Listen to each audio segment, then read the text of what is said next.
Salut YouTube, astăzi am să înregistrez noua mea melodie, se numește Nu te-am crezut.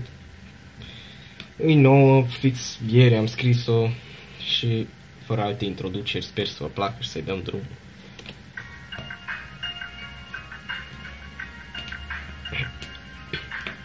Sărăgușul. Știi și tu momentul în care simți iubirea cum dispare și nu mai ai ce-i face decât acum să-i dai pace, dar o vezi printre suspine, fiindcă știu că nu e bine, că ceva încă ne leagă, dar ea nu vrea să înțeleagă, că ea zice că-i prea greu. Îi răspund că așa sunt eu, că nimeni n-o să mă schimbe, doar ea atunci când mă atinge. Mă simt, zici că aș fi în rai, așa că de ce mai stai? Hai frumoasă lângă mine, să-ți arăt de ce mi-e bine. Eu nu te-am crezut în stare să mă iei de pe picioare, să rupi lumea asta în două, că așa ne convine nouă. Eu nu te-am crezut în stare să mă iei de pe picioare, să rupi lumea asta în două, că așa ne convine nouă. Să ne gândim o secundă pe aceeași lungime de undă, ce avem noi în comun. Mai mereu am vrut să-ți spun, dar am doar un singur mod, dacă am să renunț la tot, căci pe tine te-am ales. Sper că acum ai înțeles, iar acum am să-ți explic.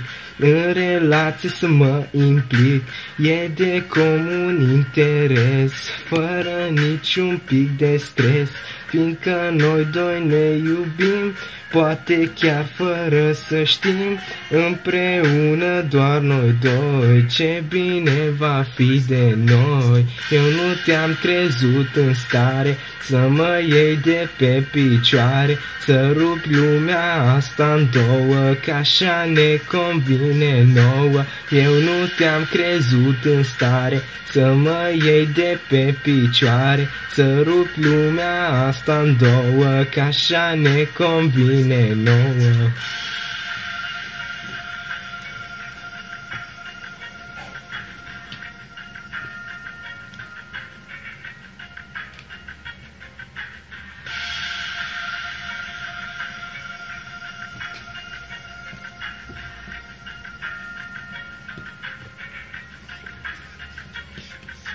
Ce simt eu pentru tine este iubirea în sine, nimic nu ne mai desparte de acest sentiment aparte. Acum spune-mi ce să fac, pe tine să te împac, nici când nu va fi la fel, dacă voi pleca și eu. Eu nu te-am crezut în stare să mă iei de pe picioare, să rupi lumea asta în două, că așa ne convine nouă. Eu nu te-am crezut în stare să mă iei de pe picioare, să rupi lumea asta în două, că așa ne convine nouă.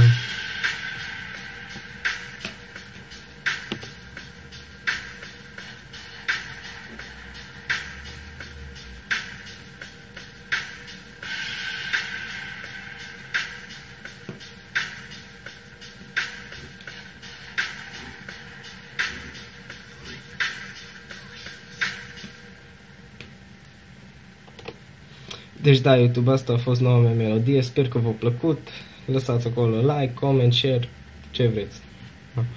Ne mai vedem, ciao.